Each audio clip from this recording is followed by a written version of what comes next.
I'm Carla Reeves, and this is Differently, a podcast where we explore the ins and outs of what becomes possible when we're willing to think, do, and show up differently to the moments of our everyday lives. There have been several times in my life when I felt a strong internal nudge to do something. This particular time was when I was a new mom. I had the opportunity to leave my corporate job and be a stay-at-home mom, and here I was doing what I had dreamed of since the time I was a little girl, and caught in between what everyone else was doing, seeing a lot of stress and struggle, and quite honestly, saw a lot of moms around me that were quite miserable, and that would ripple to the way that they parented their children. And I knew there was something different or more. I had this sense that there was something greater. And I felt this incredible calling to write. It was as if it showed up to help me figure out a way to be a happy mom. I knew that that was one of the greatest gifts I could give my kids. I didn't know why I was supposed to write. I wasn't sure where this would go, but I did know I needed to listen. And I did. I wrote and wrote for what seems like months looking back. And then there was a day I sat on the edge of my bed, looking back on those pages I had written. Not really sure why I was looking back, because I hadn't ever really done that or looked back at my journals and what I had written. But in that moment, sitting on my bed, I realized that in all those days of showing up to write, even when I didn't want to, even when I didn't really have time, even when I didn't see results or know if anything was happening, I knew in that moment that something important had unfolded. You see, when I started writing, it was clunky and awkward. It didn't sound the way I wanted it to. I wanted it to be different. I wanted it to sound like my friend who wrote so beautifully. Wanting it to be really profound so that if one day my journal was found, it would sound good. Even on my own pages of my own journal, I wanted to be different, be better, be more.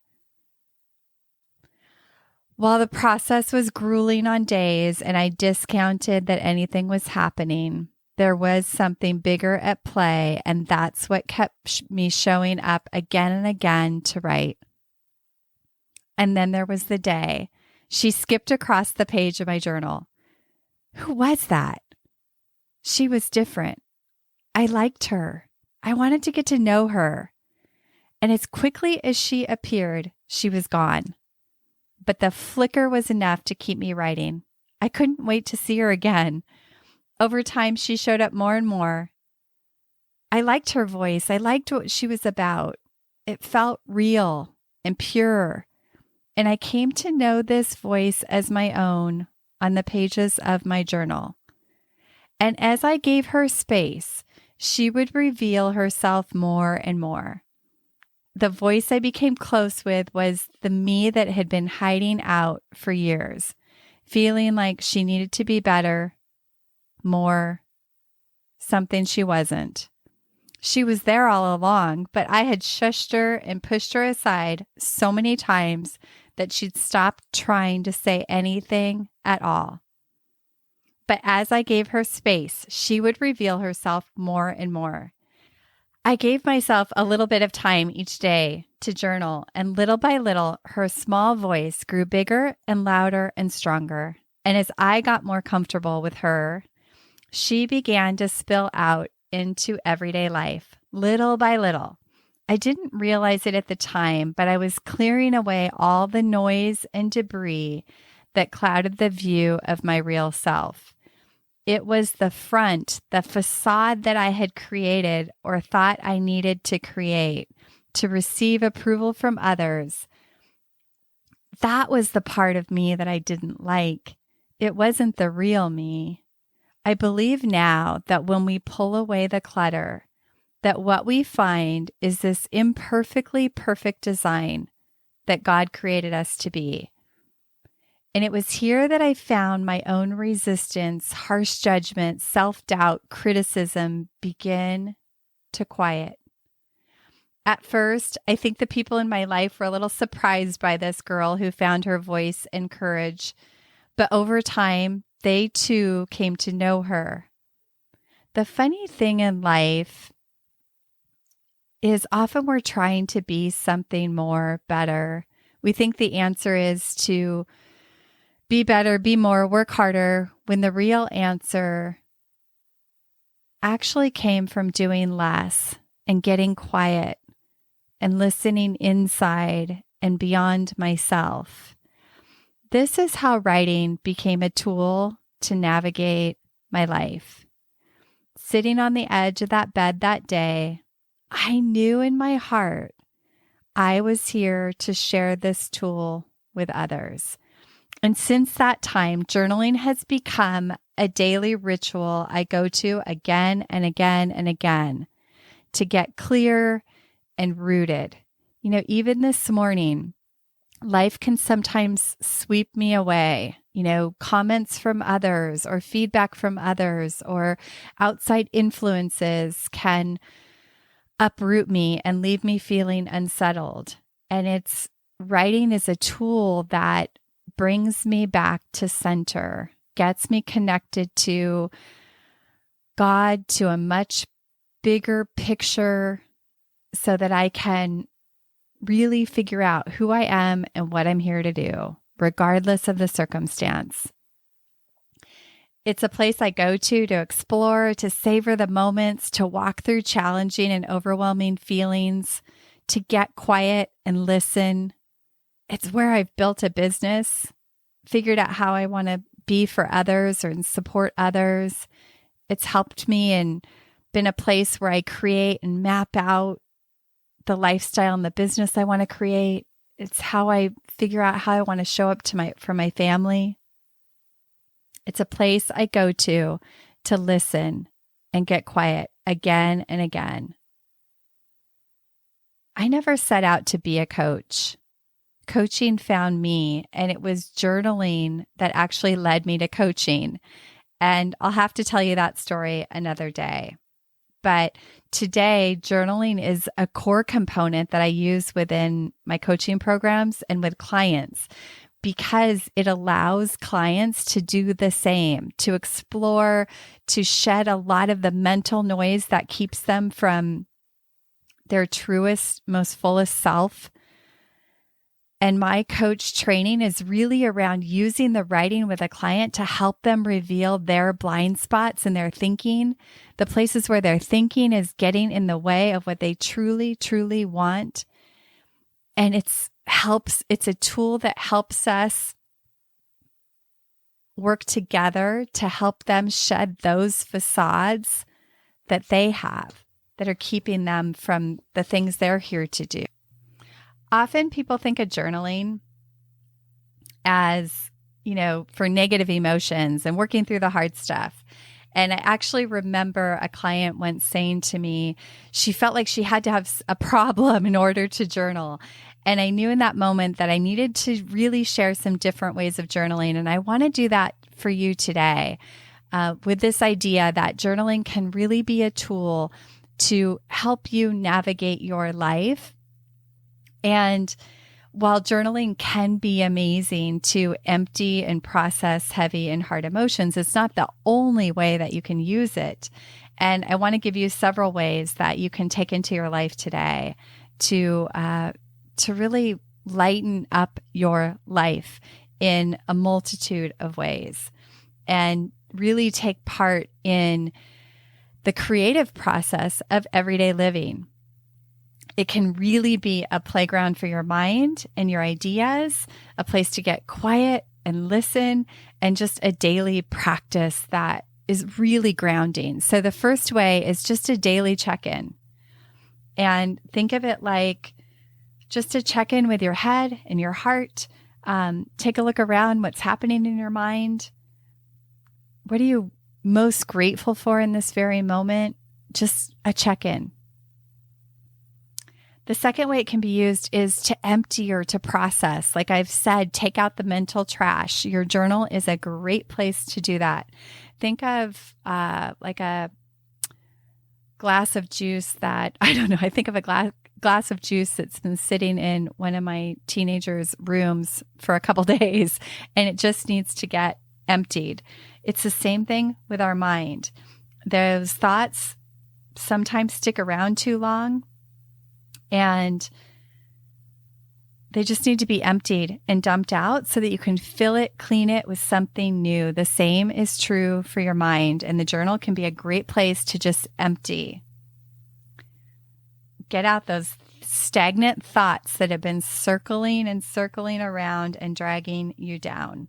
There's a book called The Gift by Edith Eger, and she says the opposite of depression is expression.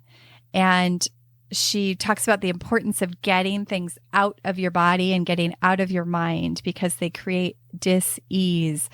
Journal can be a great place for emptying that.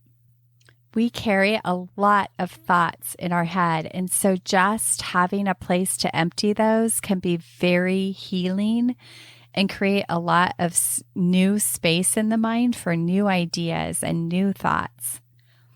Another way that you can use journaling and that I use journaling is to process. So when a thought or a series of thoughts are swirling for an extended period of time, it's my indicator that it's time to write.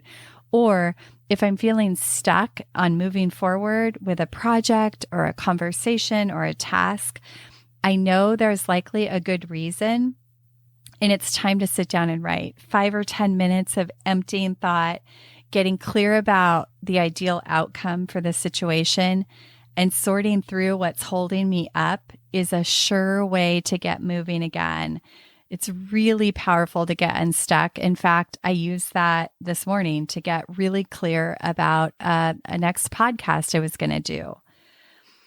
Another way that you can use journaling is for clarity. So for years, I lived in the land of I don't know, meaning that I would just always hear that thought in my head, I don't know, or I would say it out loud. And it stalled me out and in ways protected me from taking risks and kept me safe, I guess you could say. But it felt terrible. So I found a back door that allowed me to enter into a place of deeper wisdom, often divine wisdom. And so when I feel stuck or I'm swirling or looking for clarity and feeling like I just don't know, I stop and ask myself the question or write it in my journal. If I did know, what would it be? If I did know, what would it be? And then I listen really closely. This is where magic happens. There is always something that comes out of listening to that question that gives me clarity or a next step or points me in the right direction. So another way I love to use journaling, and you can too, is to create, for creativity. It's literally a playground for your mind. Think of it like a blank canvas, a big poster board where you get to splash and paint and try things out. And just like I described, find my voice, find my truth. You can journal to capture ideas. You can journal to create companies. You can journal to plan out a conversation, an important meeting you have coming up. It's a great place to brainstorm, to launch a new idea, and on and on and on. A place where your heart and your mind can be free to experiment, to try things out. It's a canvas for your life. And the last way that I'll mention, not the most important way, but certainly a really effective way, is to log or list things, make lists. I think that's a form of writing and journaling. And to log things, important things that are happening.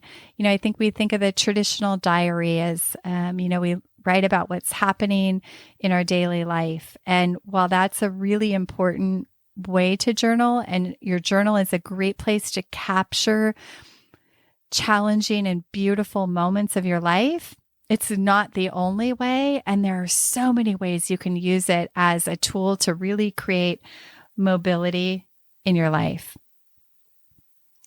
So trust that you have a voice inside of you that is pure and authentic and wants to come out. And if you feel that, your journal writing can be an incredible tool for drawing that out. And regardless of whether you feel that or not, writing can be an incredible tool for creating mobility in your life. So trust that you'll know exactly the way that's right for you and let it take you somewhere new. If you've ever felt the nudge to write or you're feeling it now, I encourage you to take action. Get out a piece of paper today, get out a journal, whatever it is. Create an experiment or a commitment around a certain period of time, whether it's 2 weeks or 2 months, so that you can give it some space and time to see the rewards. You just might find that you have a tool in your back pocket that's available 24/7 that only requires pen and paper and you getting quiet. And it just might help you sort through, navigate, and create what's happening next in your life.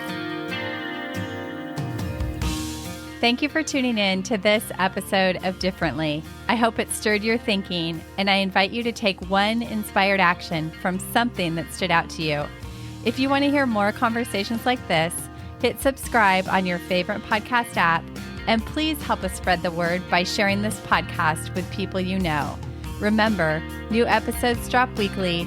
See you next week.